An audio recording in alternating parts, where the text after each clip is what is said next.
ونؤمن به ونتوكل عليه ومن سيئات أعمالنا من يهده الله فلا مضل له ومن يضلله فلا هادي له ونشهد أن لا إله إلا الله وحده لا شريك له ونشهد أن سيدنا وحبيبنا ومولانا محمدا عبده ورسوله أما بعد فأعوذ بالله من الشيطان الرجيم بسم الله الرحمن الرحيم وما خلقت الجن والإنس إلا ليعبدون صدق الله العلي العظيم قال النبي صلى الله تعالى عليه وسلم إذا دخل رمضان فتحت أبواب الجنة وغلقت أبواب جهنم وسلسلة الشياطين أو كما قال النبي صلى الله تعالى عليه وسلم. وقال النبي صلى الله عليه وسلم الصيام والقرآن يشفعان للعبد يوم القيامة أو كما قال النبي صلى الله تعالى عليه وسلم إن الله وملائكته يصلون على النبي يا أيها الذين آمنوا صلوا عليه وسلموا تسليما اللهم صل على سيدنا ومولانا محمد طب القلوب ودوائها وعافية الأبدان وشفائها ونور الأبصار وضيائها وعلى آله وصحبه وبارك وسلم. مولاي صل وسلم دائما أبدا على حبيبك خير الخلق كلهم فإن فضل رسول الله ليس له حد فيعرب عنه ناطق بفمه. مولاي صل وسلم دائما أبدا على حبيبك خير الخلق كلهم بلغ العلا بكماله كشف الدجى بجماله حسن جميع خصاله صلوا عليه وآله. اللہ جل جلالہ کی حمد و ثنا سرکار فخر کائنات قائد المرسلین خاتم النبیین احمد مصطفیٰ جناب محمد مصطفیٰ صلی اللہ تعالیٰ علیہ وسلم کی بارگاہ میں ہدیۃً تحفۃً درود سلام کا نذرانہ پیش کرنے کے بعد رب عز و جل کا فضل کرم اس کی دی توفیق سے الحمدللہ ہماری زندگی کا یہ کارواں جاری ہے. اللہ رب العزت اس کارواں میں مزید برکتوں کا نزول فرمائے اور اس نعمت پر جتنا شکر ادا کیا جائے کم ہے کہ اس نے ہمیں رمضان مبارک جیسے عظیم مہینے سے سرفراز فرمایا اور بخشش و مغفرت کا پروانہ لیے یہ مہینہ ہمارے سامنے موجود ہے. اللہ رب العزت اس مہینے کی ہمیں قدر کرنے کی توفیق نصیب فرمائے، اس کا ادب و احترام کرنے کی توفیق نصیب فرمائے، اس کی ہر ساعت کو قیمتی جانتے ہوئے عبادتوں میں گزارنے کی توفیق نصیب فرمائے اور عبادتوں میں جو لذت ہے، مٹھاس ہے، چاشنی ہم سب کو نصیب فرمائے. یقیناً قرآن مجید کے اندر یہ وہ مہینہ ہے جس کا ذکر موجود ہے. اللہ رب العزت ارشاد فرماتا ہے شہر رمضان الذی انزل فیہ القرآن، کہ شہر رمضان رمضان کا مہینہ وہ ہے جس کے اندر ہم نے قرآن کا نزول فرمایا. اس اعتبار سے اگر دیکھا جائے تو قرآن مجید کے اندر اس ماہ کا نام موجود ہے اور یہ ماہ اللہ رب العزت کو کتنا محبوب ہے کہ حضور کے صدقے حضور کی امت کو یہ مقدس مہینہ عطا فرمایا کہ جہاں پر 11 مہینے ایسے جس سے بندوں سے بے شمار گناہیں خطائیں لغزشیں ہوتی رہی، لہذا اب ایک مہینہ اسے تحفتاً ایسا دیا جائے کہ جس کے شب و روز رحمتوں برکتوں والے ہو، شیاطین کو قید کر لیا گیا ہو، تاکہ محبوب کے امتی کو بھر بھر کے عبادتیں کریں، ذوق و شوق کے ساتھ قرآن مجید کی تلاوتیں کریں اور اس مہینے کے صدقے جو مغفرت کی گھڑیاں، اس کی رحمتیں، اس کی برکتیں بانٹنے کے لیے آیا ہے، بندہ اس کو حاصل کرتے ہوئے بخشش و مغفرت کو حاصل کر لے. محبوب علیہ السلام نے فرمایا کہ جو رمضان مبارک کے آنے پر خوش ہوتا ہے، یعنی اس کی چاہت، اس کی لذت عبادتوں کی طرف آتی ہے اور وہ خوش ہوتا ہے کہ یہ مہینہ اب آ چکا۔ محبوب علیہ السلام نے فرمایا ایسے شخص کا جسم ہے جہنم پر حرام کر دیا جاتا ہے، کیونکہ اس نے اللہ کے مہمان مقدس مہینے کی تعظیم کی، اس کے آنے پر خوشی کا اظہار کیا۔ مہمان گھر میں بھی آئے، اگر اس میں خوشی کا اظہار کیا جائے تو رزق میں برکتیں ہوتی ہیں، تو یہ تو ہماری مغفرت کے لیے آیا ہے، لہٰذا اس پہ خوشی کا اظہار کرنا یقیناً اپنے آپ کو جہنم سے آزاد کروانا ہے۔ اور خوشی کا اظہار تو وہ کرے گا جس کی چاہت تمنا یہ ہوگی کہ وہ اس مہینے میں اللہ رب العزت کو راضی کرے، گناہوں سے بچ جائے، جس طریقے سے اس مہینے کا تقدس ہے اس کا اہتمام کرے، تو یقیناً اسے ہی خوشی ہے۔ اور ساتھ ہی ساتھ یہ بات بھی یاد رکھی جائے کہ کوئی شخص فرمائے یہ نہ کہے کہ رمضان آیا، بلکہ جسے کہنا ہو وہ یہ کہ ماہ رمضان آیا۔ یہ لفظ درست نہیں کہ رمضان رمضان کہنا، بلکہ اسے کہا جائے کہ ماہ رمضان یا رمضان کا مہینہ آیا، یہ اس کا صحیح تلفظ ہے۔ اب رمضان المبارک کو رمضان کیوں کہتے ہیں؟ اس کے نام رکھنے کی بہت بڑی ایک وجہ ہے کہ رمضان را میم دواد سے ہے، تو فرمایا انما سمیہ رمضان، سوائے اس کے نہیں کہ رمضان کو رمضان اس لیے کہا جاتا ہے انہ یرمد الذنوب، فرمایا یہ گناہوں کو جلا ڈالتا ہے، گناہوں کو مٹا ڈالتا ہے۔ اسی مناسبت سے رمضان اس وجہ سے رمضان کہا جاتا ہے، کیونکہ را من دواد یہ مادہ یہ ہے جس کا معنی بنتے جلا دینا، فرمایا یہ گناہوں کو جلا دیتا ہے۔ اور نیکوکار جب اس مہینے میں اللہ رب العزت کی بارگاہ میں صحیح طور پر توبہ کرے، استغفار کرے، تو اس مہینے کا نام ہی بتا رہا ہے کہ اب اس کے گناہ جلا دیے گئے، اب یہ صاف ستھرا ہو گیا۔ سال کے سارے مہینے رب عز و جل نے بنائے، جو بھی مہینہ جہاں بھی دیکھیں سب رب عز و جل کی طرف سے بنے، 12 مہینے پھر ریپیٹ، پھر 12 مہینے پھر ریپیٹ، ہمیں سارے مہینے رب عز و جل نے بنائے، مگر رمضان مبارک کی شان سب سے منفرد ہے اس اعتبار سے کہ دنوں میں افضل جمعہ المبارک کا دن ہے، راتوں میں افضل شب قدر کی رات ہے۔ انبیاء کرام علیہ السلام میں سب سے افضل والا جس کو اللہ نے خوب شان عطا فرمائی وہ اللہ کے حبیب محبوب ذیشان مکی مدنی مصطفیٰ صلی اللہ تعالیٰ علیہ وسلم کی ذات ہے۔ اسی طریقے سے صحابہ میں افضل سیدنا ابوبکر صدیق رضی اللہ تعالیٰ عنہ کی ذات ہے۔ اسی طریقے سے کتابوں میں افضل قرآن مجید ہے، شہروں میں افضل مکہ المکرمہ و مدینہ المنورہ ہے، اور فرمایا مہینوں میں افضل اللہ رب العزت نے رمضان مبارک کا مہینہ رکھا۔ تمام کی اس طریقے سے حیت ہے فضیلت کے اعتبار سے، اور اس کی فضیلت کے کیا ہی کہنے ہیں کہ امت کے لیے فقط یہ حدیث ہی کافی ہے جس کے بارے میں محبوب علیہ السلام نے فرمایا کہ میری امت کو اگر معلوم ہو جائے کہ رمضان المبارک کا مہینہ کیا ہے تو محبوب علیہ السلام فرماتے ہیں میری امت یہ تمنا کرے گی کہ اللہ رمضان مبارک کا مہینہ کبھی بھی ختم ہی نہ ہو، ہمیشہ ہمیشہ رمضان مبارک کا مہینہ جاری رہے، کبھی بھی ہم سے رخصت نہ ہو، الوداع والا سلسلہ ہی نہ ہو۔ فرمایا اتنی تجلیات، اتنی برکتیں، اتنی اس مہینے کی شان ہے جس کی انتہا اس قدر اعلیٰ ہے کہ امتی کو معلوم ہو جائے تو اس کی چاہت کی تمنا بن جائے یہ مہینہ ہمیشہ رہے۔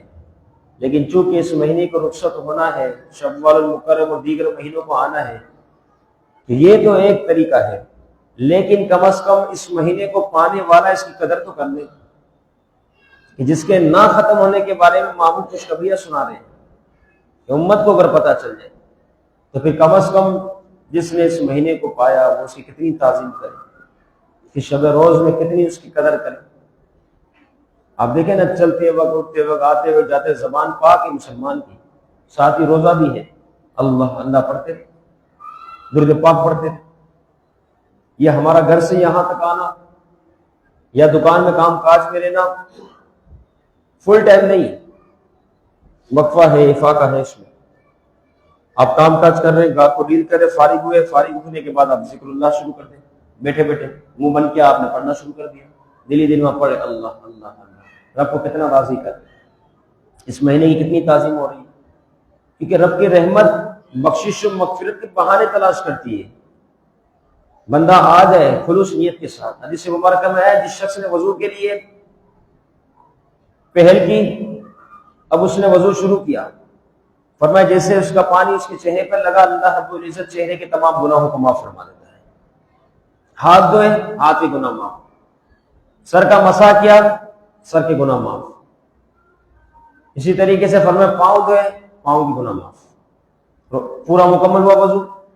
پھر وضو کے بعد دعا پڑھ لی، دوسرا کلمہ جو پڑھا جاتا ہے. جیسے وہ دوسرا کلمہ اس نے مکمل کیا، اللہ رب العزت کی طرف سے اعلان ہوتا ہے فرشتوں اس شخص کے لیے جنت کے 8 دروازوں کو کھول دو، جس دروازے سے چاہے جنت میں داخل ہو جائے. تو رب کی رحمت ہے. لہذا ہماری چاہت یہ ہو کہ ہم فضولیات میں وقت نہ گزاریں. یہاں وہاں فضول گوئی سے کیا فائدہ ہے.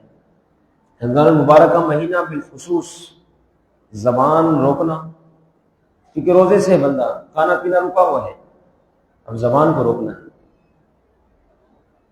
آپ دیکھیں کس قسم کی لڑائی جھگڑے فساد شروع ہو جاتے ہیں، نعوذ باللہ ثم نعوذ باللہ. کچھ لوگوں کا ذہن ویسے ہی 2-3 بجے کے بعد چینج ہی ہو جاتا ہے، ان کا کام ہی لڑائی کرنا ہے. کل میں نے خود کپڑا مارکیٹ کی طرف دیکھا، تقریباً کچھ دیر کے اندر 4-5 بڑے جھگڑے، یہاں تک کہ پولیس بھی آ گئی. اب پتہ نہ جانے کیا ہو گیا لوگوں کو. ان میں اکثر تعداد جو ہے مزدور لوگوں کی. کیا فائدہ ہے؟ آپ لڑائی کر کے اپنے آپ کو کمزور کر لیں. حدیث مبارکہ بالکل واضح ہے. فرمایا جب تم سے کوئی لڑائی کرے اور تم روزے سے ہو، اس کے سامنے جواب نہ دو. کیا کیا جائے؟ فرمایا اس کے کہہ دو میں روزے سے ہوں. بس یہ لفظ اس کے لیے کافی ہے. یہ بہت بڑا لفظ کہہ دیا تم نے، بہت بڑا لفظ کہہ دیا، میں روزے سے ہوں. کیا مطلب ہوا اس کا؟ مطلب یہ ہے کہ بندہ عبادت میں ہے، اور عابد بندہ عبادت کے دوران کوئی فضل کوئی نہیں کر سکتا. آپ دیکھیں ہم نماز پڑھ رہے ہوں گے، کسی سے کلام ہو سکتا ہے، کسی سے بات چیت، کھانا پینا، یہاں وہاں دیکھنا، کوئی شے نہیں، کیونکہ عبادت. تو روزے میں سے سرے سے لے کر یعنی ابتدا سے لے کے انتہا تک عبادت ہے. بندہ ہے ہی عبادت میں. اب لڑائی کس چیز کی؟ اپنی عبادت کو ناقص کر رہا ہے، اس کی روحانیت سے دور ہو رہا ہے ان چھوٹے موٹے غصوں کی وجہ سے. اس نے مجھے مارا، میں نے اس کو مارا، بائک ٹچ ہو گئی، لڑائی شروع ہو گئی، گاڑی ٹچ ہو گئی، لڑائی شروع ہوئی. کیا حالت پیش آ گئی اس قسم کی؟ عبادت تھی، روزہ اس کی روحانیت کو ختم کر دیا، اس کی لذت کو ختم کیا. یہ کتنی بڑی شے تھی جو تم نے رکھی ہوئی تھی، اور تم نے معمولی سے جھگڑوں کی وجہ سے فساد کرا دی. ایک اگر سامنے گالی گلوچ کر رہے اس پہ عقل نہیں، اس کے پاس سمجھ نہیں، دوسرا بندہ تو صبر سے کام دے. محبوب نے واضح فرمایا یہ مہینہ صبر کا ہے. وَجَزَاهُمْ بِمَا صَبَرُوا جَنَّةً وَحَرِيرًا. فرمایا صبر کی جزا اللہ رب العزت جنت عطا فرمائے. صرف یہ نہیں کہ ہم نے صبح سحری کی، روزہ اسٹارٹ کیا، اس کے بعد رات کے وقت جب افطاری کا وقت ہو ہم نے افطار کر لی، بس ہم نے بولا روزے دار. درمیان کا بھی جو حصہ ہے وہ بھی تو دیکھا جائے گا، وہ کیسا گزرا. یہ فرضی معاملات ہیں، یہ گناہوں کو جلانے والا مہینہ حاضر ہے. ہم بجائے اس گناہ کو جلانے کے ہم اور نفس کے پیچھے جا رہے ہیں، جھگڑے فساد کے پیچھے جا رہے ہیں. کتنا عجیب سا ہو گیا. حالانکہ واضح حکم ہے کہ یہ مہینہ تو وہ ہے جس میں تم کثرت کے ساتھ قرآن مجید کی تلاوت کرو. کیونکہ روزے کا کام سحری ہوئی، روزہ شروع ہو گیا تمہارا، اس کے بعد افطاری ہوگی، روزہ اختتام پر پہنچے گا. لیکن یہ تو خود جاری و ساری ہے. اب تمہیں کیا کرنا ہے؟ فرمایا قرآن مجید کی کثرت سے تلاوت کرو، نماز تمام نماز جماعت سے ادا کرو. یہ قرآن مجید کثرت سے تلاوت کرنے کا حکم دیا گیا تاکہ زبان قرآن مجید کی تلاوت سے تر رہے. ہم نے گالی گلوچ کرنا شروع کر دیا. اس نے ہمیں بولا تو ہمیں بولنا ہی بولنا ہے، سامنے جواب دینا ہی دینا ہے. کوئی حاصل نہیں ہے اس سے. آپ کا گلا بھی خشک ہوا، لڑائی جھگڑا، لوگوں کو جمع ہوئے، تماشا الگ بنے، سے بہتر تھا آپ آگے گفتگو ہی نہ کرتے. چاہے غلطی آپ کی تھی اور اس کی تھی، دونوں سنتوں میں معافی مانگتے آگے کام چلاتے. وجہ کیا کہ روزہ ہے، عبادت میں ہے. اس مہینے کا ادب ہے، احترام ہے. جس مہینے کے بارے میں خوشخبری دی جا رہی ہے کہ امت یہ دعا کرتی ہے ہمیشہ ہمیشہ رمضان المبارک کا مہینہ رہے.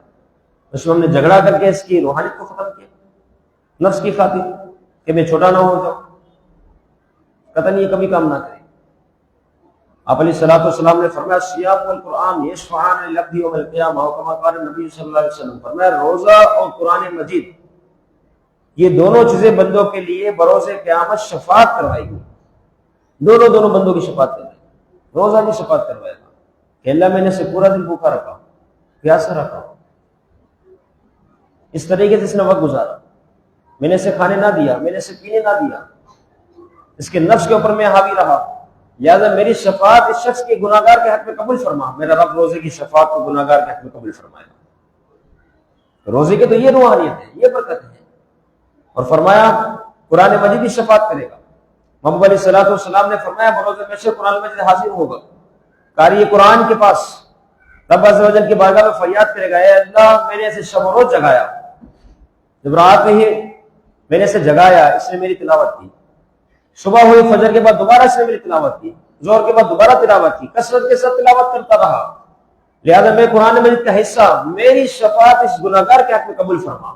اللہ رب العزت قرآن مجید کی شفاعت کو اس گناہگار کے حق میں قبول و منظور فرمائے گا۔ تو آپ سوچیں کتنی برکتیں نصیب ہوئی، اور یہاں وہاں خرافات کے چکر میں اپنے آپ کو لگا دیا، فضولیات کے چکر میں لگا دیا، کیا فائدہ ہوا؟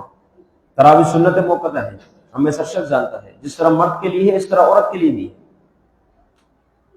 اس عبادت سے عورت دور نہیں، بے عینی وہی حکم ہے جو مرد کا ہے کہ قرآن مجید کی تلاوت ہو، اس طریقے سے روز پابندی کے ساتھ، جب تک شوال المکرم کا چاند نظر نہ آئے پابندی کے ساتھ تراویح کو ادا کیا جائے، مرد بھی عورت بھی، عورتیں چونکہ گھر میں پڑے گی، مرد کو مسجد میں آنا جماعت کے ساتھ ادا کرنی، تو یہ سنت موقدہ ہے۔ وجہ صرف یہ کہ ایک مہینہ ہے قرآن مجید پڑھنے پڑھانے کا، سننے سنانے کا، اس سے ناگا نہیں ہو سکتا۔ الگ سے ایک عبادت دی جا رہی ہے تاکہ بندہ سوچے اس بارے میں کہ ابھی الگ سے بھی قرآن مجید کا خاص طور پر جہاں 17 رکعتیں وہ 20 اور ایڈ کی جا رہی ہے، رات کا قیام کیا جا رہا ہے، کہ مہینہ ہے عبادت کا۔ امام اعظم حنیفہ رحمۃ اللہ تعالی علیہ، کروڑوں حنفیوں کے امام، کتنی شان آپ کی اعلیٰ، رمضان المبارک میں 61 مرتبہ قرآن مجید ختم فرمایا کرتے تھے، 61 مرتبہ۔ آج ہم سے ایک قرآن مجید ختم ہو جائے تو اعلان ہونا شروع ہوتا ہے ختم قرآن ہو گیا، ختم قرآن ہو گیا۔ 61 مرتبہ، یہی دورانیہ ہے، یہی وقت ہے 24 گھنٹے، یہی ان کی زندگیاں تھی، یہی مصروفیت تھی، یہ اہل خانہ، یہ کام کاج۔ امام اعظم حنیفہ رحمۃ اللہ تعالی کپڑے کے بہت بڑے تاجر تھے، پوری دنیا میں آپ کا کپڑا سپلائی ہوتا تھا اس زمانے میں بھی۔ اب تو موبائل نہ جانے کیا کیا وسائل ہیں، آسانی سے بات چیت ہو جائے، آسانی سے سارے جو کاروباری معاملات ہیں آسان در آسان۔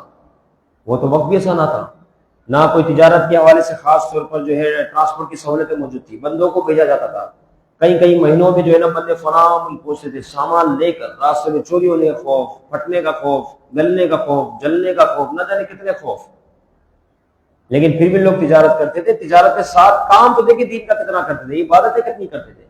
کہ رمضان مبارک شروع ہوا، آپ سوچیں، اندازہ لگائیں، 61 مرتبہ فرمایا ایک قرآن مجید دن میں ختم کیا کرتے تھے، ایک قرآن مجید رات کو ختم کیا کرتے تھے، اور ایک قرآن مجید تراویح میں ختم ہوتا تھا۔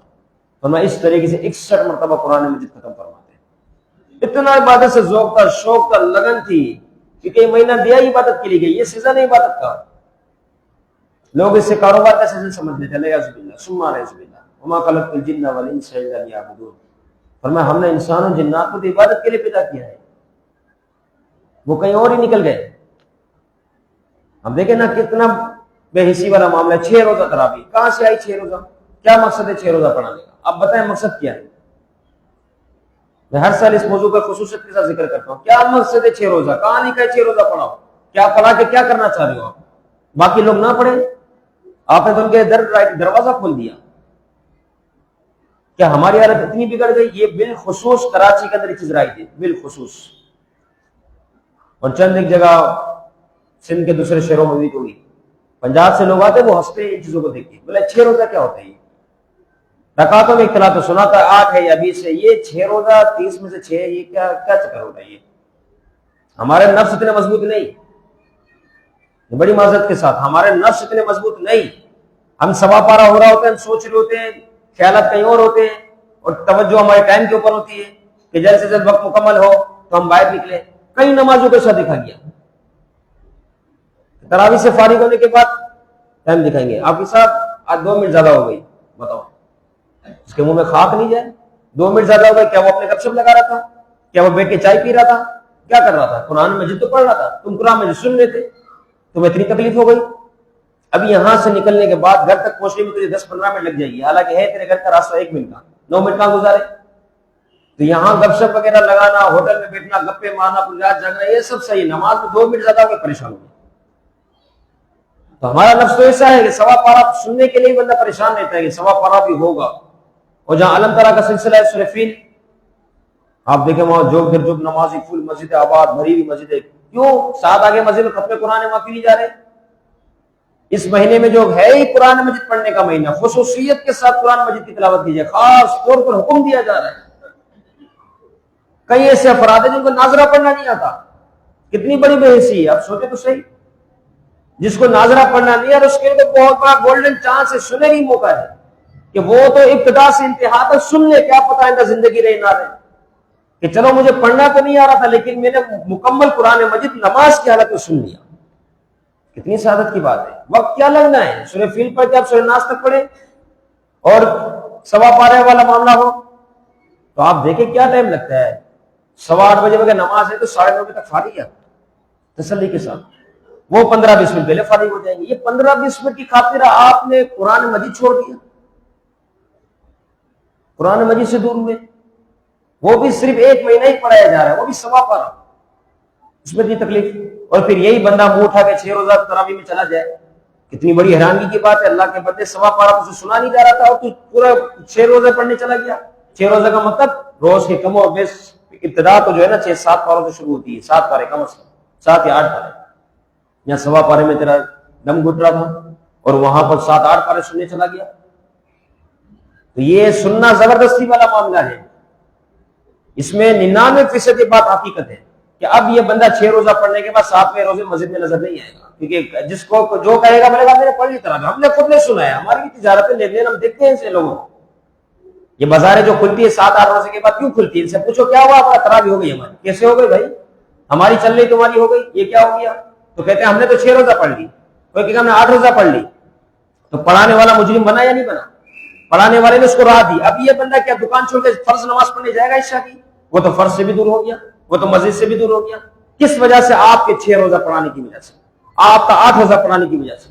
کوئی حاجت نہ تھی، اگر آپ کے پاس مصلی کی سیٹنگ نہیں، آپ خود جاتے مسجد میں جا کے پیچھے کھڑے ہوتے سماعت کرتے، لیکن کم از کم لوگوں کو غلط راہ تو نہ دکھاتے، کیونکہ ہمارے جیسے میں نے عرض کیا نا کہ 99% لوگوں کا یار 1%, 2% لوگ ہو سکتے ہیں جو وہاں 6 روزہ پڑھنے کے بعد باقی قرآن مجید سنتے ہو، لیکن بہت بڑی تعداد ایسی ہے جو تاجروں کی ہے، ان کا معاملہ یہ ہے۔ کیونکہ اگر ایسا نہیں تو آپ دیکھیں گے بازاروں میں جا کے مارکیٹ کیسے کھلی ہوئی ہے، 6-7 روزہ مارکیٹیں بند تھی، اب کیوں کھل گئی؟ ان سے پوچھے آپ کو یہی بتائیں گے، ہم نے کئی لوگوں سے پوچھا کہ تراویح کے لیے وقت نہیں نکالتے، یہ کیا کرتے ہو؟ تو وہ یہی کہتے ہم نے تراویح پڑھ لی، ہم نے قرآن مجید کا ختم سن لیا۔ کیوں 6 روزہ ہو گئی؟ جس طریقے سے ابتدائی 6 روزہ سنت موقع تراویح تھی بھی آئی نہیں، اسی طرز پر جب تک شوال المکرم کا چاند نظر نہ آئے ہر رات اسی نیت پر اسی سیٹنگ کے مطابق تراویح سنت موقع ہے۔ 6 روزہ کا تعلق نہیں اس سے۔ اگر آپ کا ضمیر، آپ کا نفس اتنا مطمئن ہے اور آپ قرآن مجید سے اتنی محبت کرتے ہیں، بہت اچھی بات ہے یہ تو پھر آپ 6 روزہ سنیں، لیکن بعد میں 7ویں سے پھر مسجد میں آئیں، جہاں تراویح ہو وہاں تراویح سنیں۔ کوشش ہماری یہ ہو، بس ساری باتیں یہاں وہاں چھوڑیں، سب کوشش اولین ترجیح چاہت یہ ہو کہ ہم اس مہینے میں تراویح کے لیے جہاں حاضر ہو تو کم از کم قرآن مجید مکمل سنیں، اور تمام تراویح جب تک شوال المکرم کا چاند نظر نہ آئے تمام تراویح مکمل کریں۔ یہ ہماری لذت اور ہماری چاہت، اس مہینے سے محبت کا اظہار ہو، کیونکہ یہ مہینہ قرآن مجید پڑھنے کے لیے عطا کیا گیا ہے۔